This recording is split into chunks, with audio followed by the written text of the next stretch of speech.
Fantastic. So I just want to welcome everyone. It's great to have you all with us this evening. I'm really looking forward to this discussion on just climate policies.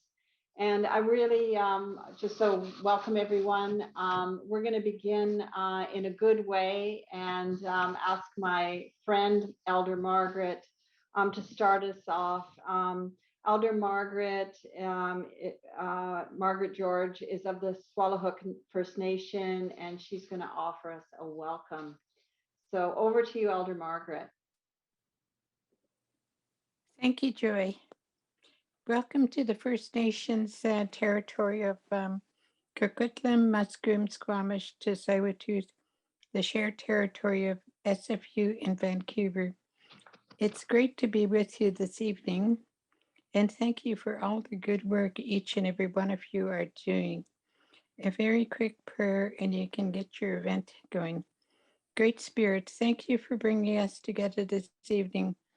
Just guide each and every one of us on the path that we are on, always letting us remember that we are the leaders and the mentors of those who follow us, especially the young ones and the little ones who witness what we do and what we say.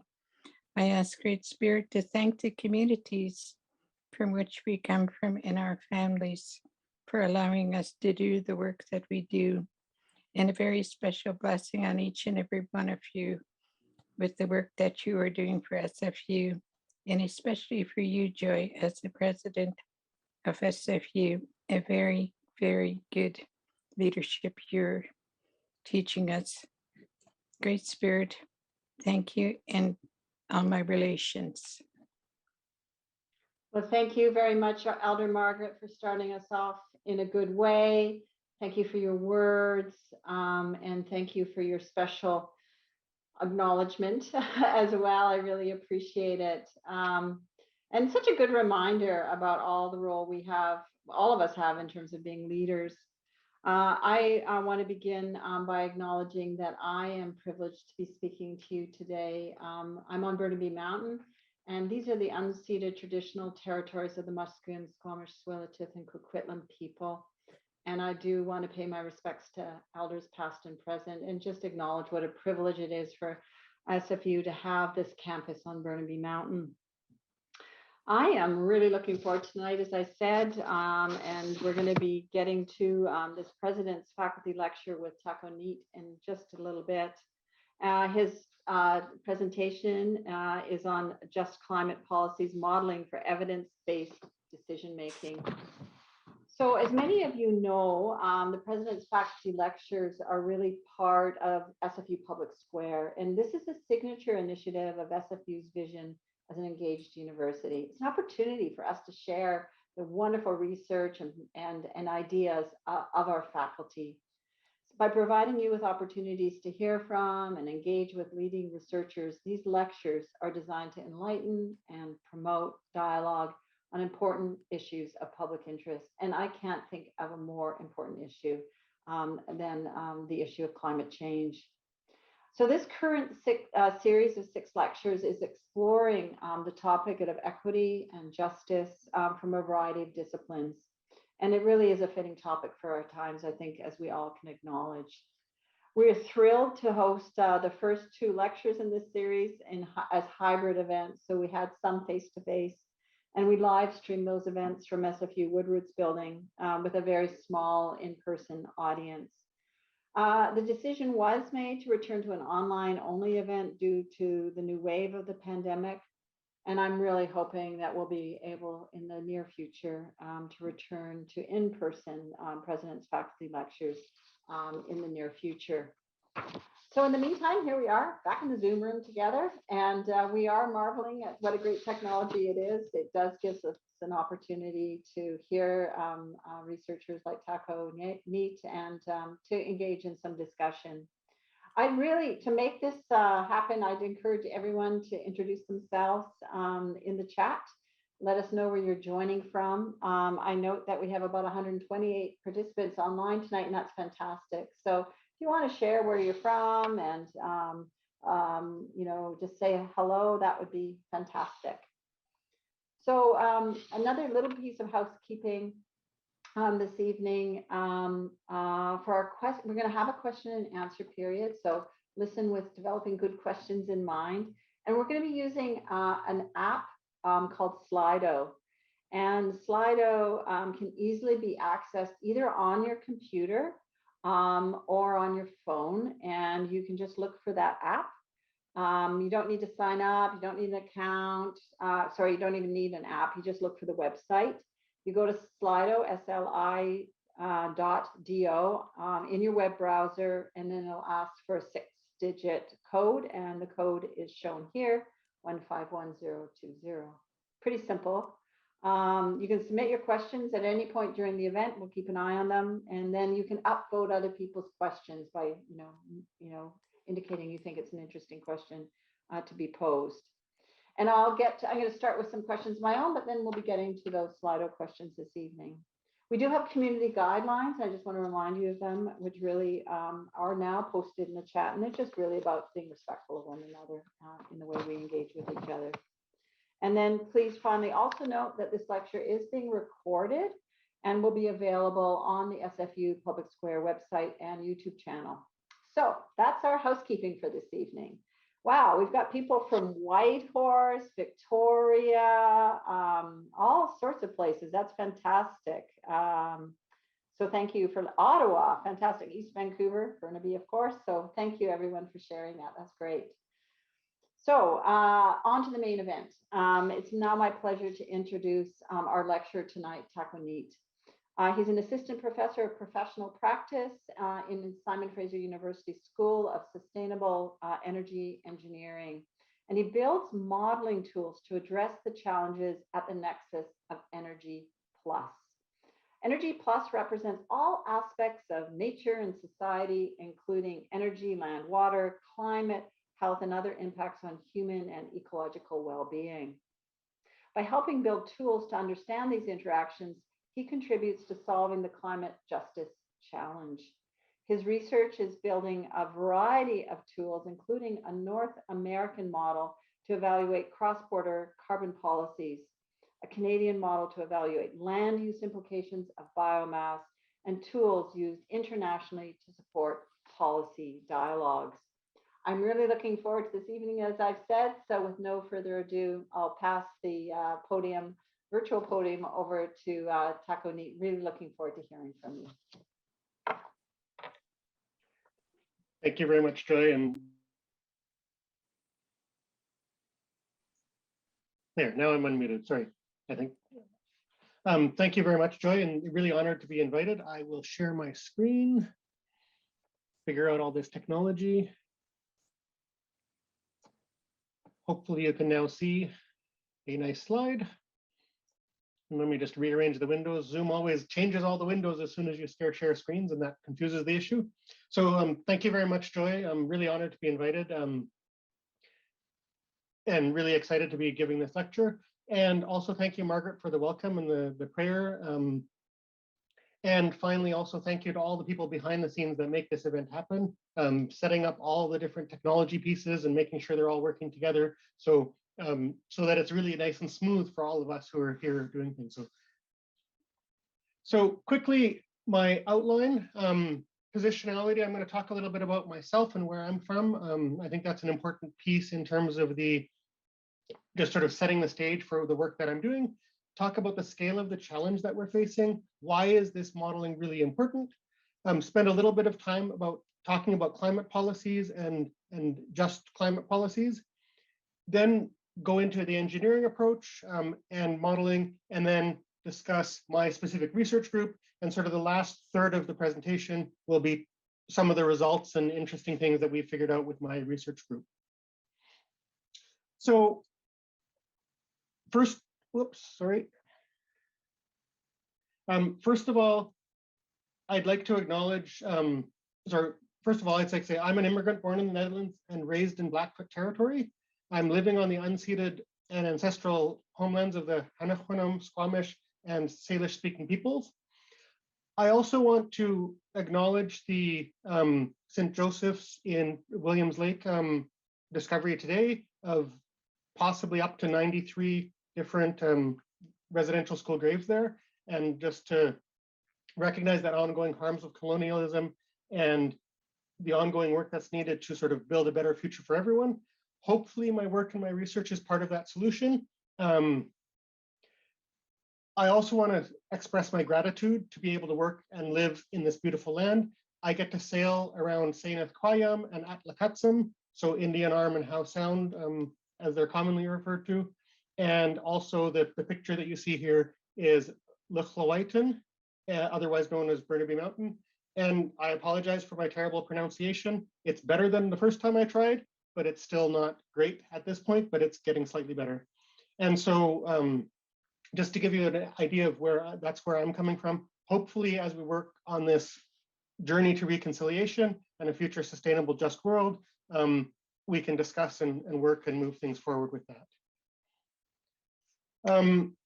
Quickly about me, from a technical standpoint, I'm an assistant professor of professional practice at the SFU School of Sustainable Engineering. I did my master's and PhD from UVic in energy systems and modeling. I have roughly 16 years of post-secondary teaching experience and 10 plus years of modeling research as a project team lead. So that's about me. And now I want to ask about you. So we're going to throw up a Zoom poll, and I'd like to just get an idea of who's out there. So answer the poll questions. There's the poll. So just 4 questions. What sector are you working or learning in? What type of position do you hold? What your highest level of education you've completed? And how much privilege do you consider you hold? And so we'll give everyone a minute or two to fill that out.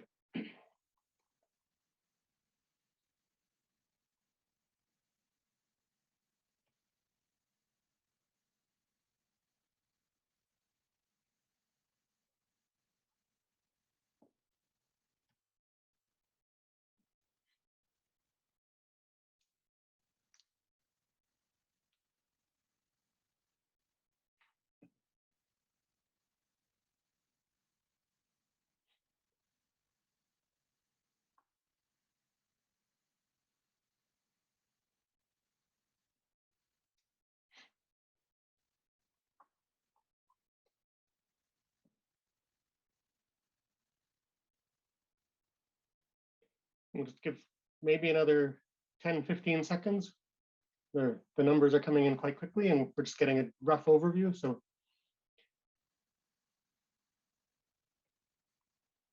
great. So let's stop that and we can share the results. And so mostly sciences, engineering, social sciences, a good chunk of other. So I guess I didn't do a very good job of putting categories together on that, but really nice to see that there's quite a spread, and a few people from health and just a couple from the service sector there. A lot of students, a few retired, and then sort of a good spread of industry, academic, and government. So nice spread there as well. We're relatively well educated, which doesn't surprise me. It's a university lecture. So that's not too surprising.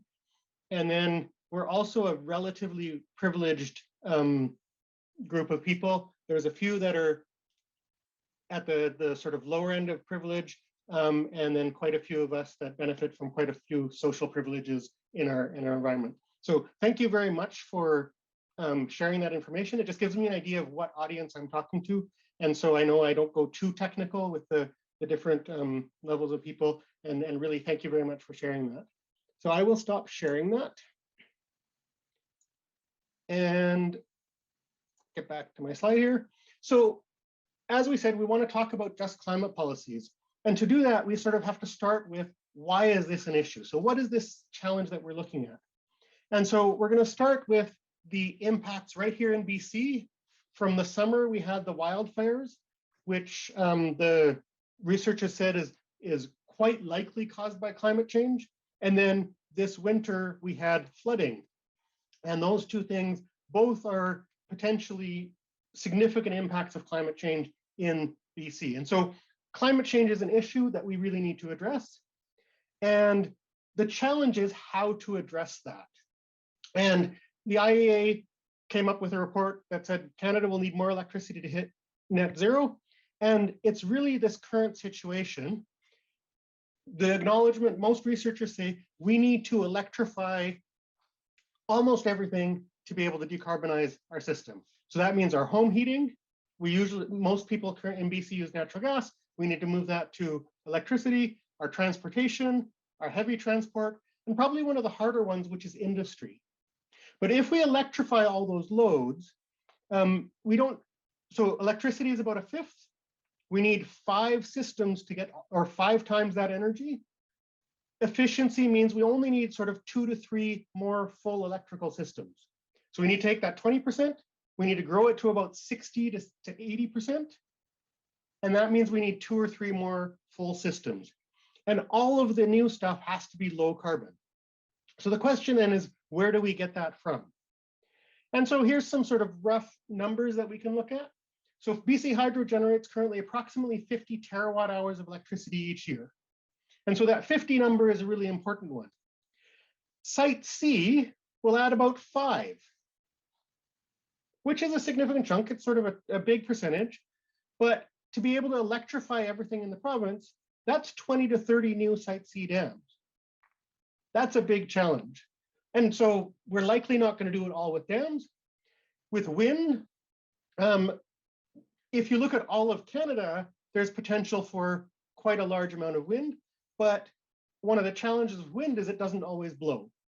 And so what do we do when it's not blowing? How do we deal with the infrastructure required to deal with that variability?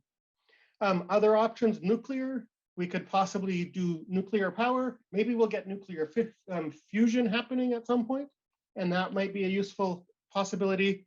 Some people say we can do efficiency. One of the challenges with efficiency is there's such a large amount of stuff that we need to transfer. How do we do that with efficiency? How can we take what's currently 20% and make it 80%, and then reduce the numbers with efficiency down to a reasonable small number? And so this is a really big engineering challenge. And I don't think any one of these solutions is going to be the solution. It's going to be a spread of different possibilities. It's going to be some combination of these. And the question is then, how do we address those pieces? How do we fit those pieces together to make a good set of systems that will address our energy needs? And so we use climate policies for addressing these. So we might say, we're going to have a policy in BC that we're not going to use nuclear power. That's actually a current policy on the legislation in BC. And so what are the impacts of those types of policies, and how do we evaluate those policies from an engineering system perspective? And that gets us to the title of this talk, which is actually has 2 meanings. We can look at just climate policies. And if we look at just climate policies versus just climate policies, so there's 2 ways we can look at, if we're only looking at climate policies, so using just as only, if we only look at climate policies, we're going to probably make things worse for a lot of people because we might increase energy costs. One estimate says that if we increase energy costs by 20% around the world, we could push, or I think it's 25%, we could push about 1 billion people into energy poverty. And so there's a real challenge there to make sure that those climate policies aren't only climate policies, but that there's just climate policy, so that we consider climate justice as we do these big transitions and as we deal with how to fit pieces together in an effective way. And so we have a bunch of different policies that we might use. Electric vehicle mandate. So we can say BC has said we're going to do electric vehicles. We can phase out coal. We can phase out natural gas. Not many people have said that yet, but that should be coming hopefully soon so that we don't keep burning these fossil fuels. Low carbon fuel standard, building codes, carbon taxes, subsidies for things like heat pumps and electric vehicles, et cetera. These are all possible climate policies. And one of the challenges is that sometimes some of these policies have negative effects that we don't think about as we start things off. And so an example of that is the cost of LEDs. There was a study done that said LEDs cost double in low-income neighborhoods in certain areas. I think this was in the US, but the LEDs cost double in those low-income neighborhoods. And this is because of a couple of things. First of all, the big box stores are generally not in the low-income neighborhoods. And so the distribution costs are higher to the smaller stores in the low-income neighborhoods. But the bigger one was that the subsidies aren't actually getting to them, because the subsidy programs are only effective for those big chains that can do all of that subsidizing, or that can access those government subsidies, and it's not getting down to those little corner stores where people are having to buy their light bulbs. And so people in the lowest income neighborhoods were having to pay double for their light bulbs than everyone else. And that's sort of perpetuating that cycle, and that's not a really just way of distributing and selling light bulbs. Another one is biomass in emerging economies. Clean energy enables primarily women and children to be relieved of the need to find water and cooking fuels. And it also reduces the indoor air quality issues and health issues that come with that, which again are primarily impacting women and children in these emerging economies. And that's that 25% number. If we want to help change the energy system in these economies so that that we can do cooking with electricity or even natural gas or propane, because that's better than using biomass. And so we want to reduce that energy poverty that forces people to do biomass in their cooking.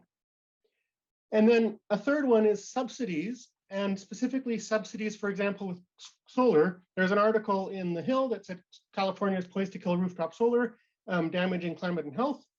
And what's interesting is that the subsidies on solar, which are creating that solar industry in California, those who cannot afford the solar, or LED, and I put brackets there, all the other possible things which we subsidize, end up paying for the infrastructure. So someone who can afford to buy solar gets a subsidy, puts solar on their house, pays less for their electricity, but the infrastructure that supports their house still has to be paid for, and that ends up being paid for by ratepayers that don't have the subsidies. And so there's that equity issue that comes in there. And this gets us to the concept of climate justice. And climate justice is a political orientation that recognizes the roots of climate change and systems of oppression and strives to dismantle these systems to build just, livable futures. And so we need to strive for climate justice, and our engineering solutions need to include considerations of climate justice and not just climate change. So not just climate policies, but just climate policies.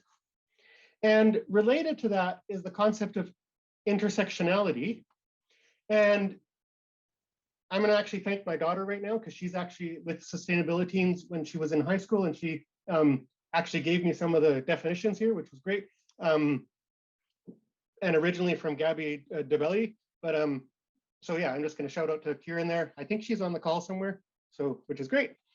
So intersectionality is a lens that describes how systems of oppression are interlinked and how these systems can interact to compound oppression. And so one of the challenges that we need to face is that climate policies should not become additional systems of oppression that sort of add to that inequity that's happening in the system. And so the research challenge is really addressing the sustainable development goals and how these different pieces intersect. So nominally, I'm an energy engineer, and so I point at number 7 right here and say affordable and clean energy, that's my box. But really, if you think about any of these goals, they're impossible to deal with without connecting them together to all the other pieces. And so there was a study on SDG interactions, and they looked really just at the 4. They looked at affordable and clean energy, good health and well-being, zero hunger, and life below water.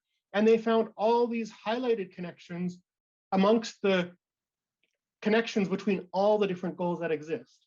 And so there's all these different interactions, and these 4, just the climate, land, energy, and water ones, are really quite interesting, and that'll come up a little bit more in some of the results that we're looking at. So we need to take an engineering approach, because this is an engineering problem. There's a lot of technology that we need to figure out and deal with this system. And so engineering approach to me means conditional optimism. Conditional optimism, I'm going to thank Steven Pinker from Enlightenment Now. He came up with this idea, and the conditional optimism says that things get better because we work at it. We can't just say, well, technology is going to solve our problems. We can just sit back and relax. We can't say, oh my gosh, the problem's too hard for us. We can't solve it. But we as professionals can take this work ethic and work at it and try and make things better, and that we can then do things and make things better. And that's, I think, a really good way of looking at the world. I'm optimistic, but I'm conditionally optimistic because I don't think it's just going to magically solve itself. I think we have to do that solving to make things better. And part of that engineering, part of that conditional optimism for me comes from my work at Sustainable Energy Engineering at SFU. This is a beautiful new building that I have the privilege of walking into when I go to work. It's got a beautiful atrium, and there's a bunch of really smart people, probably smarter than me, that are working in this field as well. So we've got people who are working on photovoltaics and vehicle engine systems, engineered interfaces, thermal fluids, vehicle track interaction, all sorts of really cool people that are doing really, really neat research in that field. And I'm really privileged to be able to work with them. And so in the last group there is my research group. So these are the research groups, and we're hiring more people. So we're going to have more exciting people coming on board soon as well. And so this gets us into modeling. As I said, my research group is really focused on modeling. And so let's talk a little bit about what is a model and why are we doing modeling. So modeling is just creating a structure, some simulation, some structure of representing the real world. So this is a picture from the Civilization game, which is a model of a potential real world. And you can do things like you can drop a fire, you can build a temple, and that can bring people into the system. And that's a model of how people might react to building a temple in a specific place. Or you might forget to build a fire station, and part of your city might burn down because you forgot to build this fire station in this model. And models can be used to make decisions and figure out how a system might react to how different things happen. And just generally, I can classify models into sort of 3 categories. They're not exclusive categories. There's a lot of overlay. First one is sort of energy economy. And that's what the economists use to say there's going to be 100 jobs that shift from this sector to another sector. And that's not the type of modeling that I do, but I do more capacity expansion and power system modeling, really looking at how do we, so we want to shift the system from coal to some other technology. How do we do that shift? What technologies do we need? How do we actually build that system? How does the power system react to wind turbines turning on and off? That's the sort of engineering modeling that my group does. And as we get into modeling, I really want to highlight that all models are wrong, including mine. All my models are wrong. They're a tool for addressing things, but they're a useful tool only when we can understand what they're telling us and why they're telling us things. So, for example, there's unintended consequences of decarbonizing the building system in the UK, and they caused air quality issues, fuel prices, overheating in summers, some leaky condo type issues. You may have heard of the Grenfell Tower fire. That was building cladding. That was great insulation to keep the CO2 emissions down, but it wasn't a great solution because it caused all sorts of other issues. And so to address this challenge, we need interdisciplinary teams with building physicists, engineers, epidemiologists, statisticians. And that's one of the things I'm finding in my job right now. A lot of what I'm doing is networking, talking to different people, connecting to different people, trying to make those connections to different groups. And that's been really an enjoyable part of my time, but that's really what I'm doing, is really trying to connect different pieces and see how those different pieces fit together. And so that brings us to my research group, trying to address some of these interdisciplinary, intersectional climate justice type challenges using modeling. And so my research group is modeling to support good decision-making, overarching mission, develop sustainable paths, development paths to support everyone to reach their full potential without damaging the future. And that's where that climate justice piece comes into my research, is that without thinking about climate justice, we're going to do a really beautiful engineering design, but it's going to cause other issues because we haven't thought about things. And I want to acknowledge that I'm one person as part of my research group. I have the privilege of standing here and being the representative of my research group, but there's a large group of other people that are part of my group, and they've done all the work that I'm going to show you from now on. And so I'm just here representing all the cool things and all the amazing things that they have done with our research group.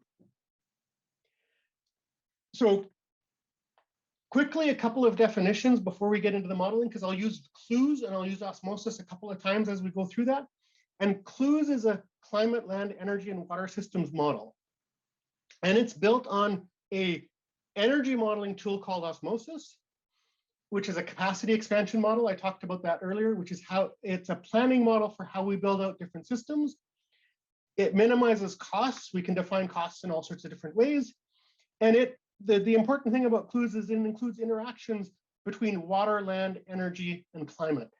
So it's looking at if we build a whole bunch of solar panels and we use land for that, or we use biofuels and we use water and land for that, how does that interaction happen? And so you'll hear clues quite a bit. So that's just giving you that background. And so here's my list of quick projects we're going to discuss. We're going to talk about the BC Clues model, the Clues Canada model, the Clues Global model, some Asia Pacific training, and then sort of how we then build equity and justice into the modeling. So sort of background first of what we're doing and where we're going, and then how my thoughts on how we piece things together after that. So starting with the BC Nexus model, this is again a clues model of the Nexus and SDGs for BC. I'm happy to announce that the Pacific Institute for Climate Solutions has just given us 3 years of funding for this project in partnership with Clean BC, with the provincial government, Renewable Hydrogen Canada Corporation, Aeolus Wind, and BC Hydro. So we're bringing those partners together to really evaluate the different intersections and challenges in the province in terms of how different land use and water and different pieces there happen in BC. And BC has a lot of water resources. And so one of the big focuses in this work is adding in some of those detailed water modeling so that we can deal with some of those challenges in BC. And so it's just a really quick example results. Business as usual on the left, we've got basically constant emissions. And as we do some electrification in the province, we get this reduction in emissions. And the details, I'm not going to go spend a lot of time into the details of any of these graphs, but I'll just sort of basically a description here. So different colors here. So black here is transportation. The blue here is residential. The power sector has a little blip in this scenario. There's commercial and services, and then agriculture. And the changes in CO2 over time in these two plots for a scenario 1 and scenario 2. And so you can see that in our specific scenario where we electrify transportation, we electrify some residential by moving from natural gas to maybe heat pumps. We do some commercial and services, but agriculture actually increases emissions, and that's likely due to more demands on different land uses as we have a population change happening in the province. So that's an example result. You'll see plots like this a few more times in my presentation. And so that's the BC Clues model. And then Clues Canada. So we've done the same type of analysis, but we've looked at all of Canada. And now I'm going to ask you a question. So with this model here, same sort of plot here. In this case, this is energy rather than emissions. And there's a little bit of green down here, which is biofuels that we're using because we've got biofuel production here. And so in this specific scenario, biofuel production increases maize from 19,000 to 337,000 square kilometers. So that's to be able to produce biofuels for the demand that we have in the model. So the question is, when we increase maize from 19 to 337,000 square kilometers, does the total crop area for the other crops decrease, remain the same, or increase? Assuming there's still the same demand for those other crops. Those other crops we still want to eat. We don't want to stop eating just because we're doing biofuels, because that would not be ideal. So assuming we still want to eat, what happens to the total crop area for those other crops? And we're going to throw a poll up here. How do I do that now? Oh, there we are. Thank you. Thanks to the team behind the scenes making all these polls and things show up. So let's see what people answered. It's just one quick question this time. Very interesting.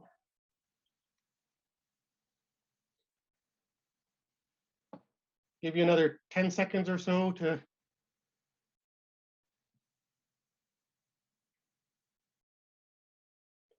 Okay, I'll end the poll there. And I'll share the results. So 60% of you think that the land area for those other crops will decrease, 20% say it'll increase, and 20% think it'll remain the same. And so since we're wanting the same food, we actually are going to have to use more land. So increase is actually the correct answer. And what ends up happening is we have the corn here, which is the yellow, goes from this here about 19,000, I think it was, up to 337. And interestingly, all the other crops go up slightly as well. And other crops, so everything other than the ones on the list here, go up quite a bit more. But maize, oats go up a little bit, pulses go up a little bit, rapeseed goes up a little bit, soy, they all go up a little bit. And the reason for that is we're pushing them into more marginal. Did I share the results? There's the results, just so you can prove that I can prove that I didn't fake the answers. So yeah, so I'll stop sharing that. So what ends up happening is we end up pushing different crops into more marginal lands. So you can see that the maize here, because we want so much of it for the biofuels, the yields are increasing.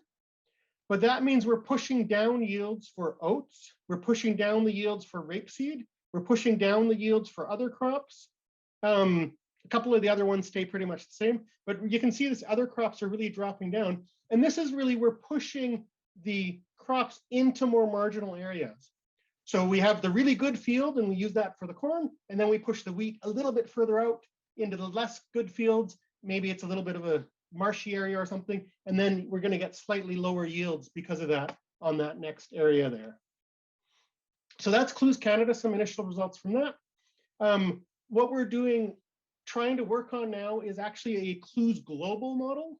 So we're trying to take this global and we're trying to make a model generator to be able to generate a Clues model for any random selection of countries in the world.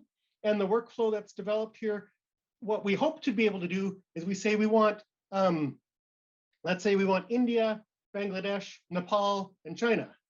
We type those names in, we press the button, and the workflow theoretically, if the computer takes a little bit of time, grinds away at things, and magically we get beautiful visualized results for a Clues Global model for any, and then we could theoretically run that for the whole globe as well. That might be a little challenging to be able to do, just in terms of the scale of the model at that point would be very challenging to be able to run, but we can do definitely parts of that. And that's an open source, open data modeling structure that we're trying to put together for a Clues Global model, being able to actually analyze things globally. And this is built on an other project we're doing, which is an Osmosis Global. And just here's some initial results from Osmosis Global, showing that for India specifically, initial results, we use a whole bunch of wind as we decarbonize, and we need to install massive amounts of wind in India to be able to do that. So to decarbonize India with the given conditions in the model here, we're really decarbonizing in it. We're pushing that in a really huge way to build wind out in India. These are initial results. There's probably some inconsistencies in there that we still have to work on, because I don't know if we can actually install 5,000 gigawatts of wind. That seems a little unreasonable, but as I said, they're initial results. The model is running, we're getting pretty pictures, and figuring out what the pictures mean and what constraints we have to put in is still work in progress. And that takes me to some of the sort of, so that's sort of the modeling work that we've been doing.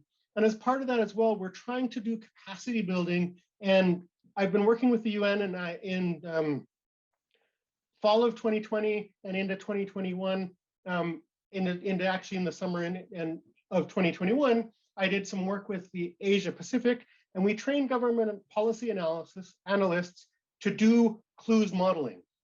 And the first sort of chunk of that, which was about 4 months, was giving them the basic concepts of how the Clues modeling works.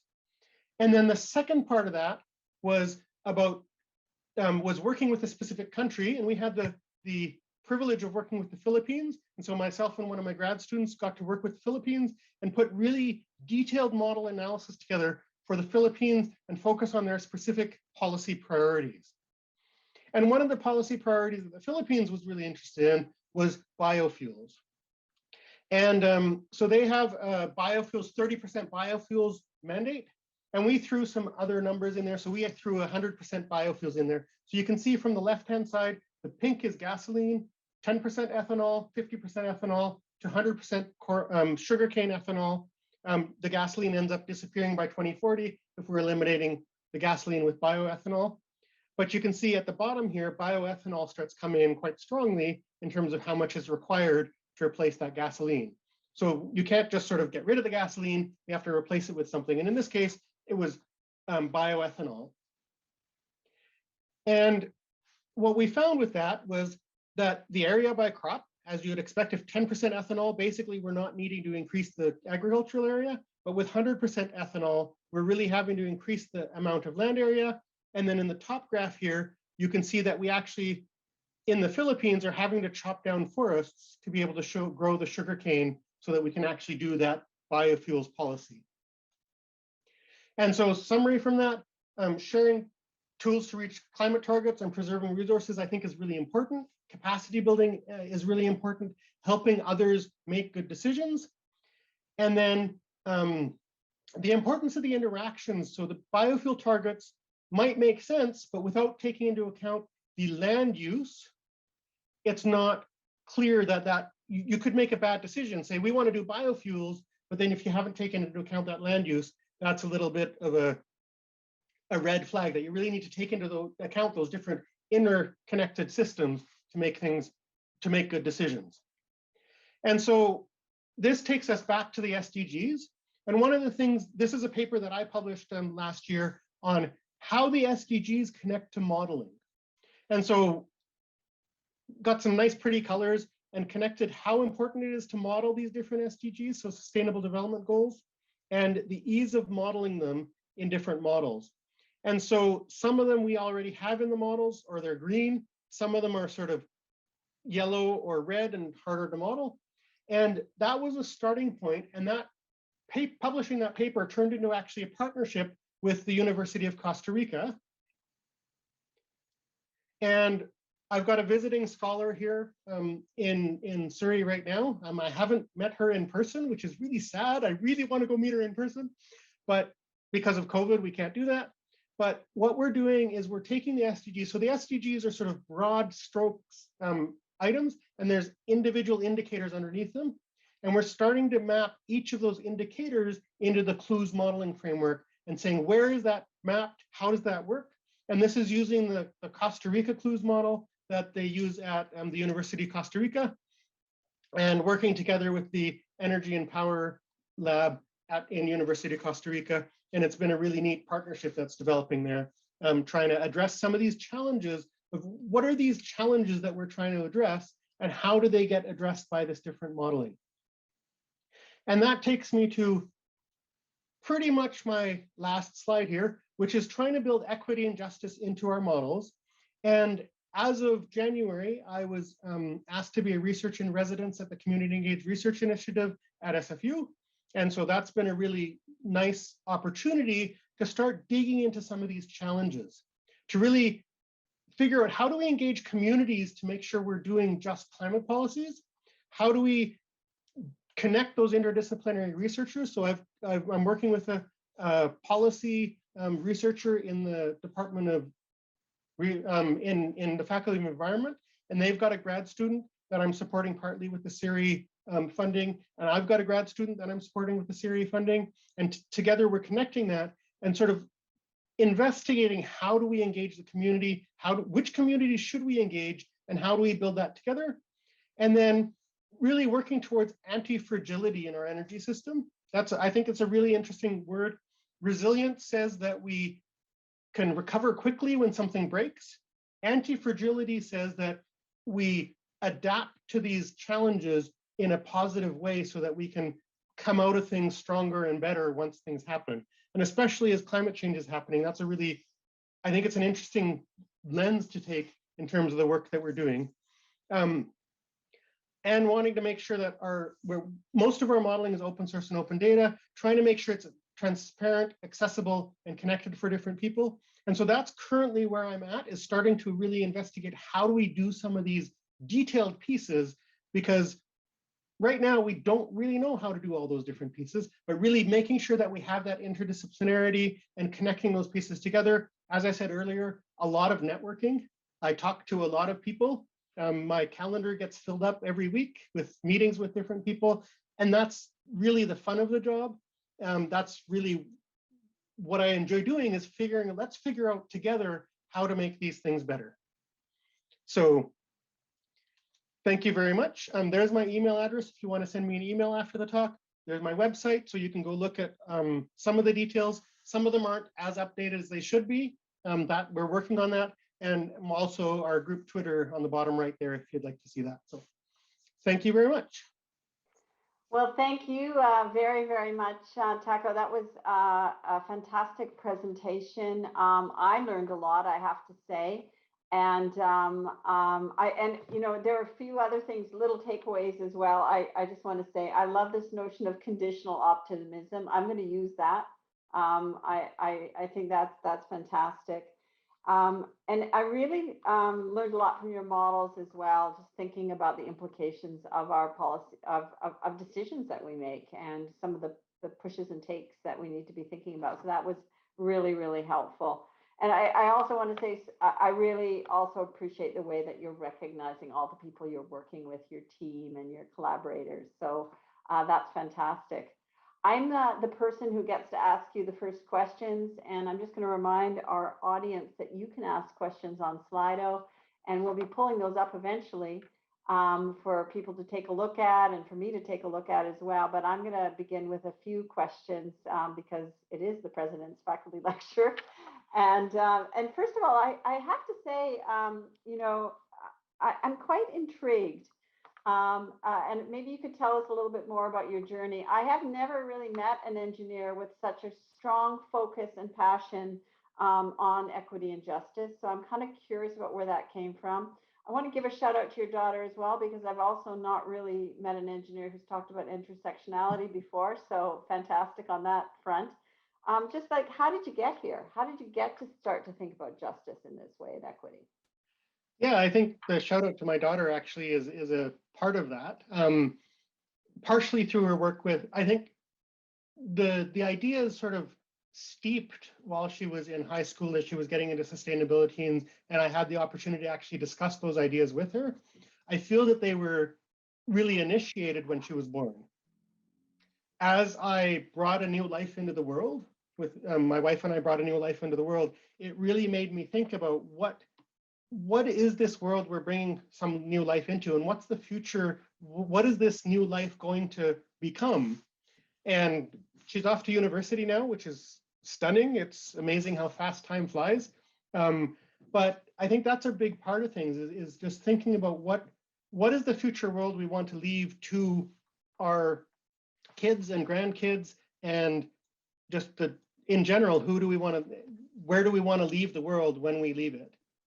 And hopefully a better place is what I'm hoping for. So it's interesting, that notion of the personal is political, right? Like, really, how you're living your life and who's influencing you really does shape where you're going. That's fantastic. And were you doing this type of modeling? Has this been your career then, Taco, as well, in terms of where you've gone with your career? Have you always been in this space? So I started when I did my master's in the early 2000s. I did my master's at UVic and I did modeling. At the time, I actually built my own model for a small little island off the southern tip of Vancouver Island, which was very fun. My nominal conclusion is diesel is a really nice fuel, and shipping diesel to a small island is actually not a terrible approach to things, because you'd have to plaster the whole island with solar panels or put up wind turbines, and it's a bird sanctuary, so you don't really want wind turbines hitting birds out of the air.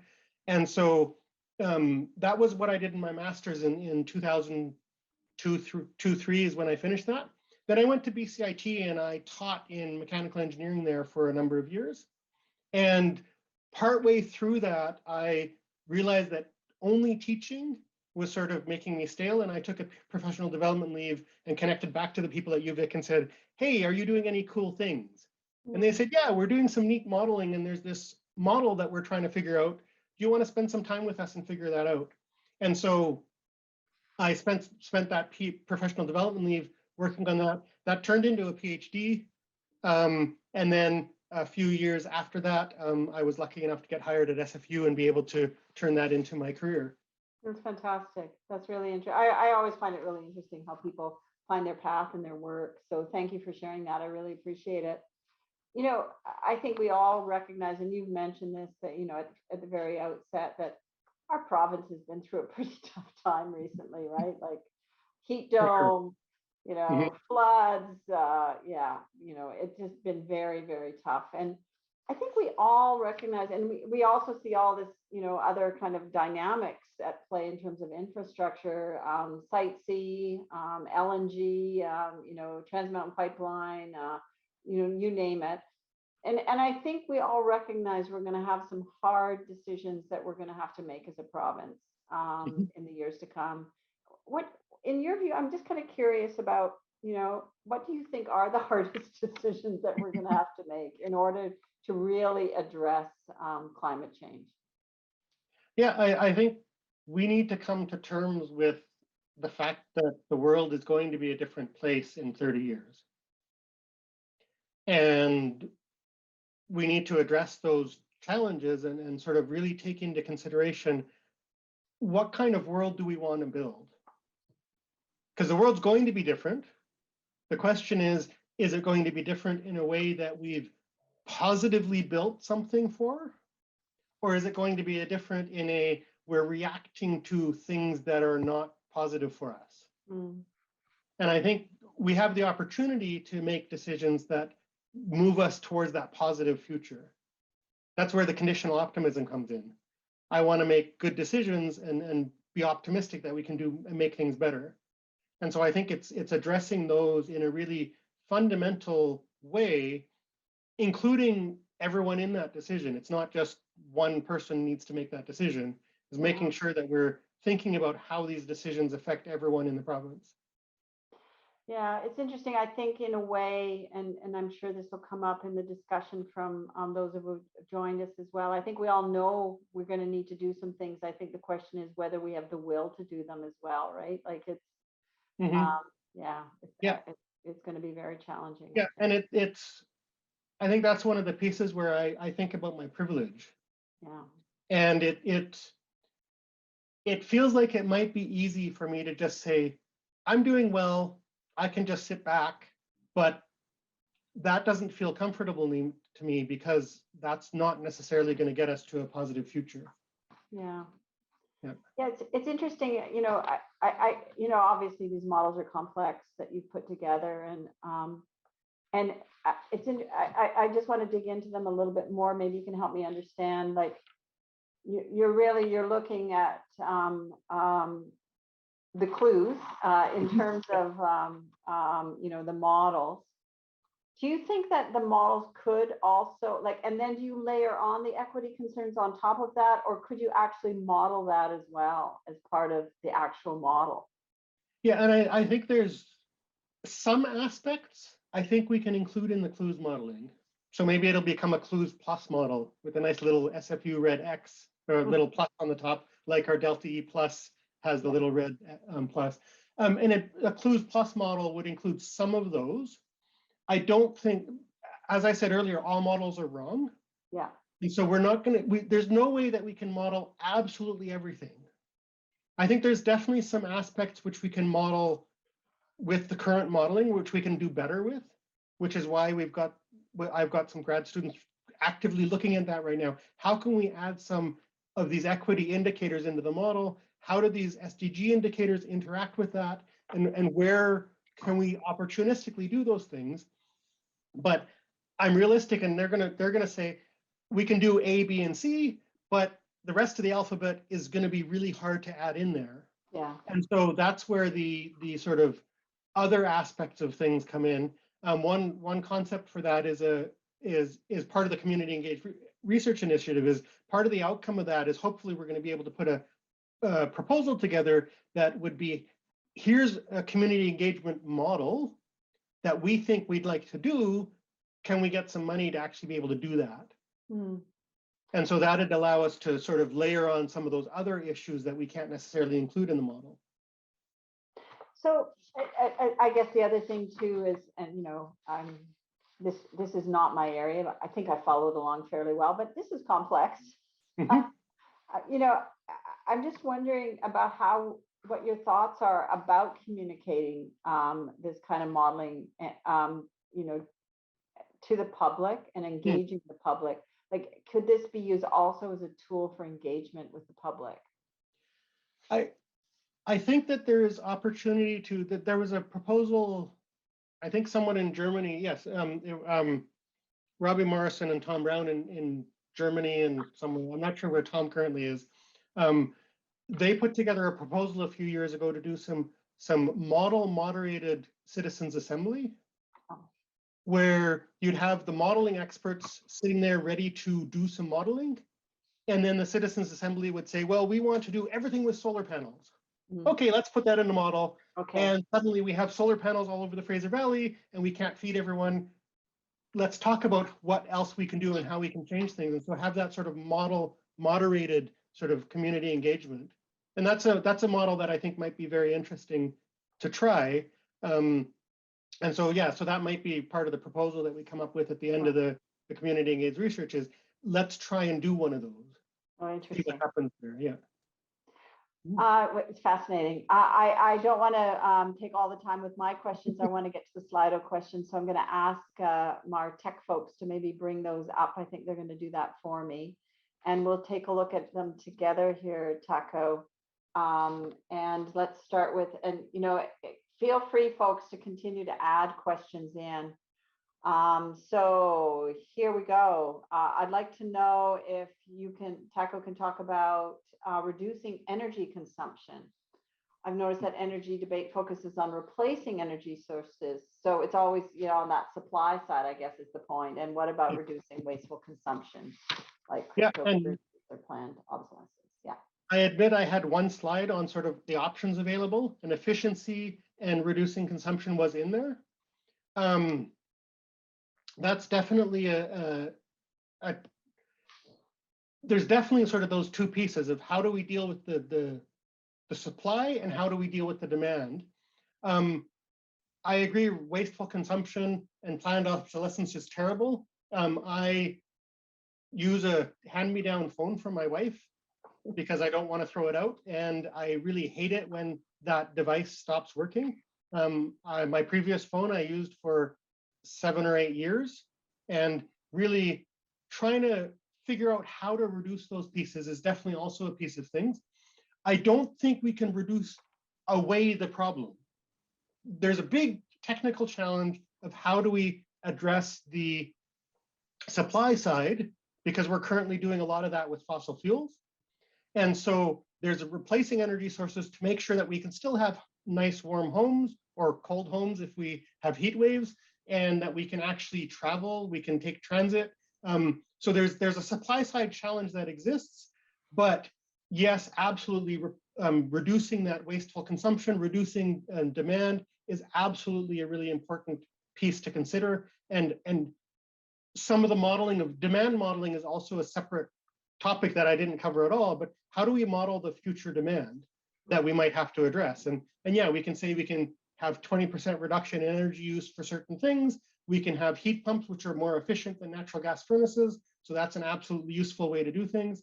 And so it's really piecing those pieces together so that we have a effective way of building the system to meet the demands that are reasonable to have as we move forward. Thank you for that. That's interesting. I guess it makes sense that you can model demand as much as one can also model supply. And yeah, that's great. Thank you. Let's move to another question then. And this is, I'm looking forward to this one, advice for Simon Fraser University. What do you think is the most important thing SFU can do to integrate climate justice into its climate mitigation resilience strategies and policies? And this is, personally important to me, but I think as a university, we know we need to do this work. We've made commitments.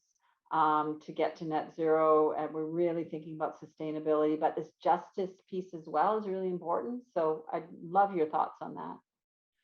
Yeah, and I think part of that is engaging the right, like connecting with as many diverse people as we can, so that we can understand the impacts and challenges and justice implications of the different decisions we might make. It actually makes me think of the Sustainable Transportation Working Group, which I'm on, looking at how do we reduce carbon emissions from transportation at SFU, and just looking at that. And then we've been discussing, well, how do we evaluate what impact these different things will have? And then also what are the sort of equity, diversity, inclusion challenges or benefits of these different options? And so that's, I think, a conversation that we need to keep having.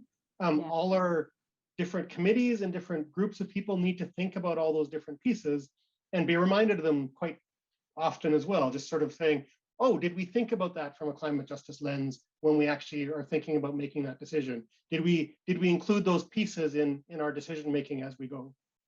Yeah, I know that our sustainability plan and team has really been thinking about the advisory group and making sure diverse voices are being heard, because you just don't know what you don't know sometimes, right? You need other people to help you think about this. So that's great, really great advice. Yeah. And the other piece that brings up as well, making sure diverse voices are heard, but at the same time trying to make sure that you don't overload the people who are those diverse voices. So making sure that the work is equitably shared amongst all of us. Yeah, I think that's very wise as well. Thank you. That's great. I'm going to move on to our next question that's coming up, and that's whether the CLUES model considers land change due to climate change. So, I mean, this is really very interesting as well. When I think about your crop example, for example, can you also add, I mean, there are, this is another kind of error in the model, I guess, is that the land itself might be decreasing. Yeah, it's a really neat question. And it's, right now we can do scenarios which take, there's a global agroeconomic zones database, and there's a more current version. I don't remember the acronym for it because the GAEZ is in my brain, because that's what I've been using for so long. But basically that where researchers have gone and done an analysis of basically every little square of the earth and said, if you plant corn in this 1 kilometer by 1 kilometer square, you can get this much yield out of it. And some of those some of those databases also have climate projections. So this square currently with current climate can do X, and then you move to the next, you say, okay, well, this plot, if there's climate change, here's the change in productivity of that box. So it could go down for certain crops, it could go up for certain crops. And the CLUES model can take that data in and then evaluate how the crops would be distributed differently with that climate change scenario. The thing we can't do with the model yet, which we're thinking about, is we can't go from the current climate and then have it transition to the new climate. We can use either the current climate or the new climate, but that transition is really hard to develop in a model. It requires a lot of different pieces. But yeah, so it is possible to take into some of those pieces into account, but there's definitely more details that can be added to how we do that modeling to sort of get more resolution into how it actually would affect land use, for sure. Thanks, Taco. That's interesting. Wow, a lot of really great questions, and I'm seeing them really come in. So thanks, everyone, and don't forget to upvote other questions as well. And I think in some ways this next question you were addressing in terms of the modeling, but I think let's just dig into it a little bit more. And this is the question about crops for energy and that kind of push and pull in terms of taking away land area that can be used for food. And so do you want to comment a little bit more on that? I think it's something that obviously people are thinking about. Yeah, and I think that's the one I looked at the crops for land area as in we cut forests down so we can grow the crops that we need to still feed the people, but the costs for those crops would go up. The other way to look at that is to say we don't cut down the forests, we keep the land area for agriculture the same, and we push crops out of the system because we're using energy crops for energy. And that's exactly the point of that clues model in the Philippines. There is really we're dealing with the it's making sure that we take that into account and we talk about that land area use that we have and that land area demand we have for those crops. And it's really, that's part of the point of that clues model, is that it's not just we're going to grow some corn and we're going to power all our cars with it. It's that bioethanol from corn, or in the Philippines, sugarcane, really does have an impact. And it's assessing and having a model that actually shows that impact. So now the decision makers can say, well, we can do a certain amount, but not necessarily, we don't want to do too much, because as you said, that sort of pushes the food for humans into more marginal areas, makes it more expensive. And so it becomes a balance of how do we address these challenges? Biofuels are one potential piece of the puzzle, but as I said, I don't think we're going to solve it with any individual puzzle. And I think there's some specific areas where biofuels might be very useful, and that's heavy transportation. There's certain heavy transportation challenges that are really hard to solve with electrification, because driving a truck up into the Yukon, I saw someone was from the Yukon. So driving a truck to the Yukon to deliver groceries, that's really hard to electrify. And so maybe that's a really good place to use some bioethanol to be able to drive the truck up there. But being able to drive a truck around Vancouver, you can connect to electricity at all sorts of different places. Maybe that's one where we say you have to electrify that. And so there's definitely challenges and balances, and all the different options have different impacts. And part of the point of modeling is to see what's the suite of options and how do we choose the right option so that we have the best outcomes for everyone on the planet. Thank you. That's great. That's very helpful. On to the next, and this, I really like this question. I'm really keen on open data, and the question really is about, is that going to be an imperative for us in terms of achieving the sustainable development goals? And so maybe Taco, for the sake of those joining us, maybe a word on what open data is and what the challenge is, and then the question about its success, about it, whether it's necessary, would be helpful. Necessary for verifying the models. I think making sure that making sure that we can verify the models by having open data amongst the different people who are running those models, and that they can verify and check the data, absolutely. I see open data in terms of the SDGs. I think it's really important to have open source modeling and open data, and making sure that the models are transparent, reusable, and auditable, that people can use them. The piece related to that, I'm actually on a group of people who are putting together a paper on what we're calling the Euphoria modeling standards. So U is, and I'm not going to get all the acronym pieces, but basically the concept is open data, open models, properly documented, shareable, reusable, so that we can pull the data from that model and use it for a different model, and setting up these tool paths for open source and making sure that the data is open and freely usable. In North America, things are a little easier because government data is generally considered usable.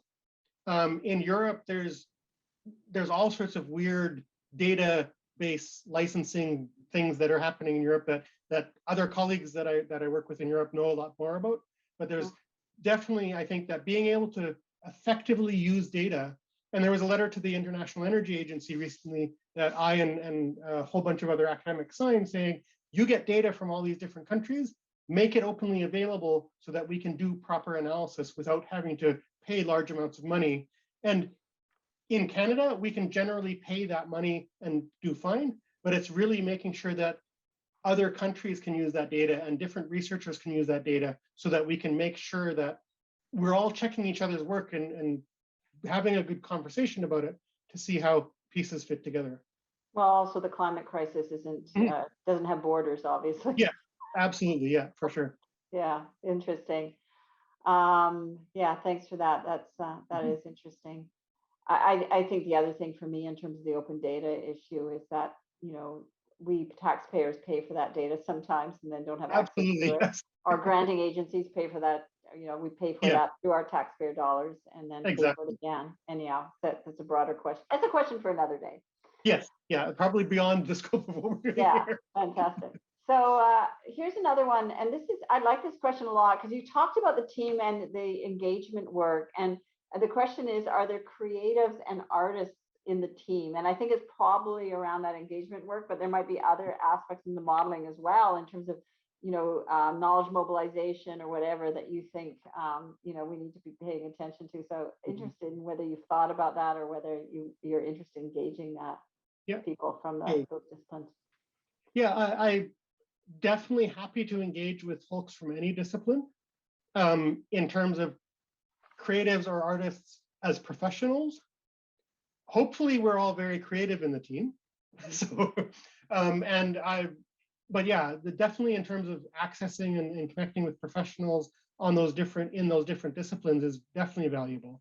So currently we do have a communications co-op who's working with us, sort of looking at how we connect and communicate. We have the community engaged research with a public policy student there. And so there are some different pieces. I don't think no professional artists or creative folks are currently part of the team, but definitely if someone's interested and wants to connect, I'd be happy to have a chat with them and see how we can engage and make some interesting things happen. That's fantastic. I mean, even just in terms of how models get imaged and shared is really an interesting question, actually. Sure. Anyhow, there's a challenge out there for the artists in our midst, is to think about how you might engage in this work and get in touch with TACO. So that's fantastic. I'm going to just insert another question for you before we go on to the next one on Slido. And it occurred to me as we were talking about who's on the team. You mentioned, TACO, that you have government partnering, I think. Is that right, on your project? Yeah, on that PICS project that was just funded. Yeah. Government. It's always an interesting question because I think it's wonderful. I think that our government is wanting to do this work, and but I also think when they get engaged in the work and start to see the options, is there a sense, are you going to have to negotiate not to kind of pin them into a corner? Or I'm just kind of curious about that because they obviously have certain degrees of freedom as well in terms of choices they're going to be making, given their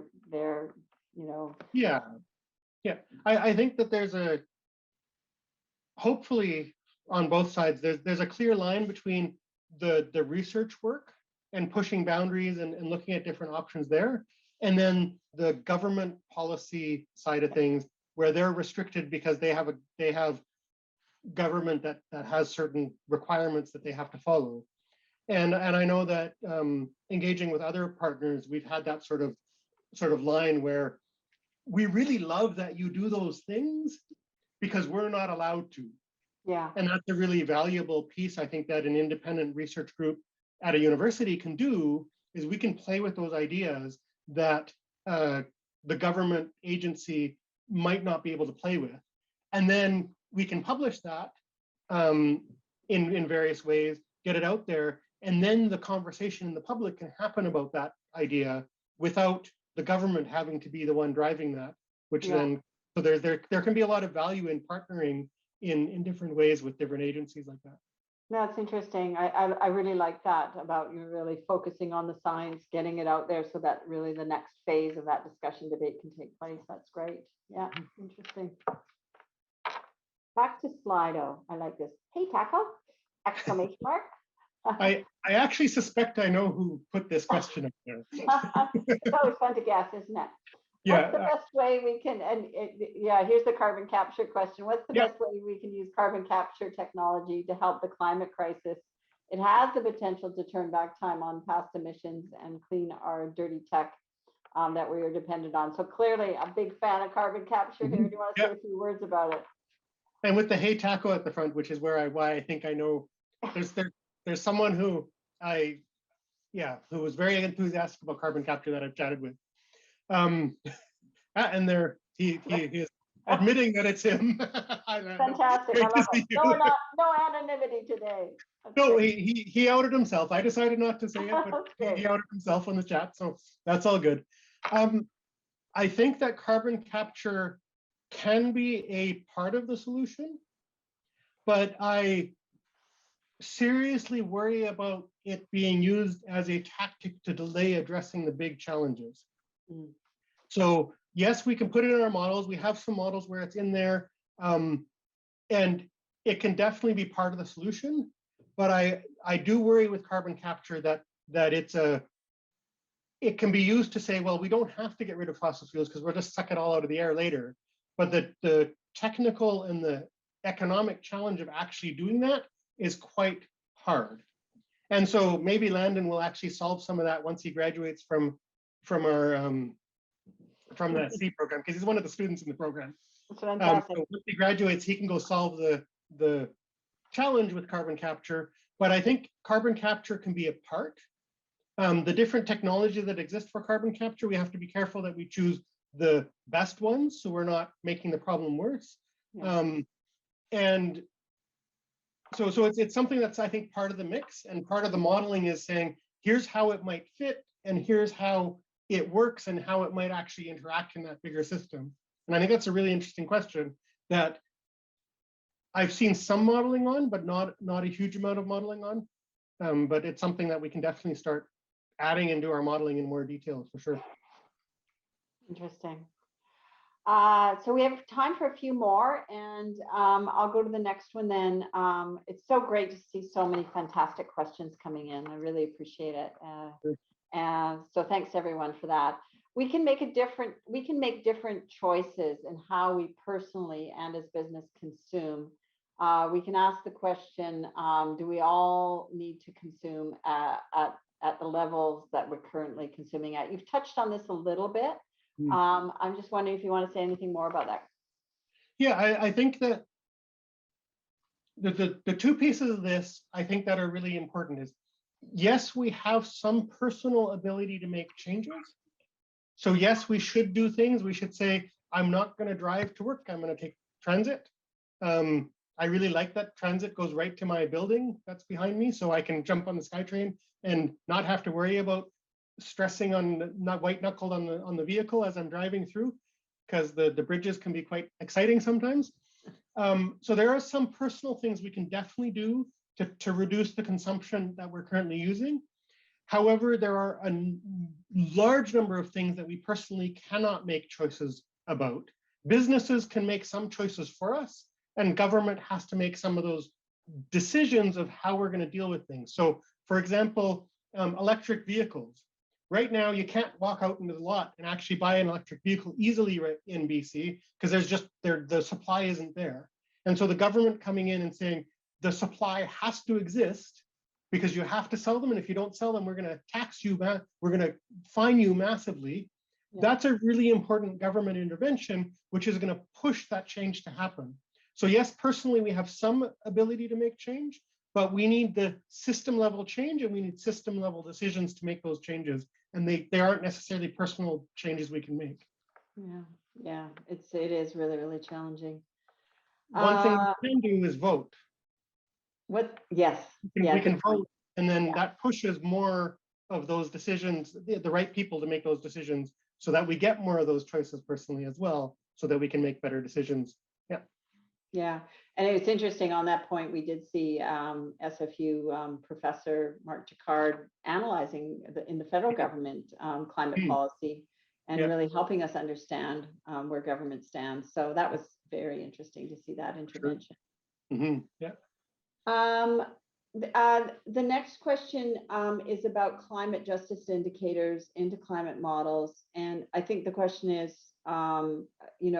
are you adding indicators? I think we talked a little bit about this is kind of a layer you're adding on, but are you? And I think the question is it the SDGs that you're looking at per se, or are there other indicators, or how might you start to calculate and think about the policy implications from that lens? Do you have any ideas for us on that? So there's actually two directions we're currently taking at this. The one side is the SDGs and the indicators for the SDGs. So there's about 250 indicators that come along with the SDGs.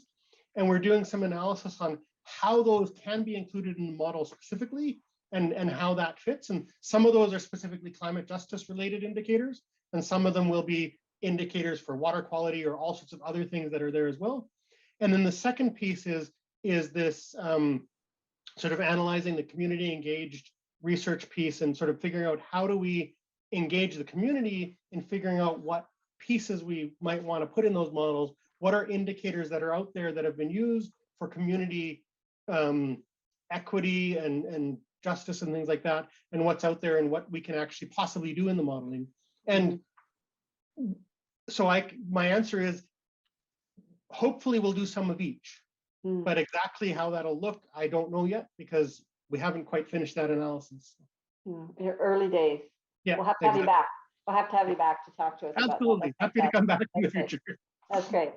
And this one is kind of related a little bit, and it really is about, you know, so many variables, so little time, right? You know, there are infinite variables that could be included in your models. How do you identify which ones to include? Absolutely, and that's, I think that the starting point is all models are wrong. So we know we can't include all the variables in the models. And so there are sort of two approaches to which ones we include. Ones that we feel will make good, informative results happen for the model. And then anything that we're not sure about would be the sort of the ones that come first. So if we know that, just trying to think of an example off the top of my head, and it's not coming, so we're just not going to have an example. But it's really about deciding how to, it's what questions do we want to ask the model, and what variables match those questions that'll actually give us answers to those questions. And so if we're saying biofuels for land use, we're going to focus our efforts on what are the variables for biofuels and how do we put those into the model. If we're looking at renewable energy and the variability of that, we're going to look at different variables because there's a different set of questions. And then a model that includes both might have sort of a higher level description of both. So you're not getting all the details, so the computer can still handle things. You just sort of do a higher level analysis to see how those pieces might interact. So, but yeah, it's a challenge to sort of identify things. I'll also say I use the brain power of my students. They think about things and they say, we should really do this. And then we sort of discuss it and the group will argue about it and say, that makes sense. And maybe we can add this thing in. And that sort of really the organic discussion in the group really helps a lot of those sort of questions happen. Oh, thank you. So listen, Taka, we are coming toward the top of the hour, and I do have some thank yous and some final comments to make. And I want to just say to everybody, I'm sorry I didn't get to all your questions. They were such fantastic questions this evening. And Taco is a very generous man with his time. And I'm sure if you're dying to get an answer to your question, you could email him and he might provide you with a response. So I encourage you to do that. Clearly, there's a lot of interest in what you've presented tonight, Taco. So I just want to thank you for engaging in a discussion with me, answering the questions, and really, I think, you know, just demonstrating your enthusiasm for the topic, and really, again, demonstrating a really interdisciplinary approach to the issue of climate change and climate modeling. So thank you very much for your talk. Thank you. And, yeah, and everyone, you can express your thanks in the chat as well. Or there, I don't know if there is a way through reactions to express your appreciation to Taco, but I'm sure you all join me in thanking Taco as well. So thanks, Taco.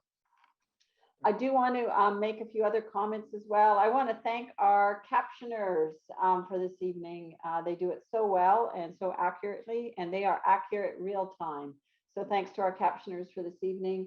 I really want to thank Public Square for their outstanding event organization. They keep us on track and together, so thank you. They help us really stay connected in this difficult time, so really appreciative of the team.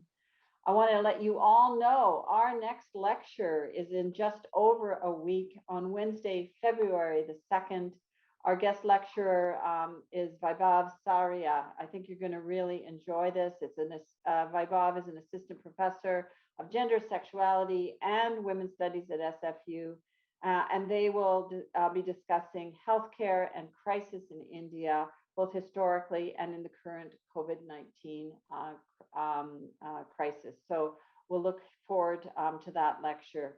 Until then, everyone, stay safe. It's been great to see all of you this evening. Thanks for your engagement, and take care and good evening.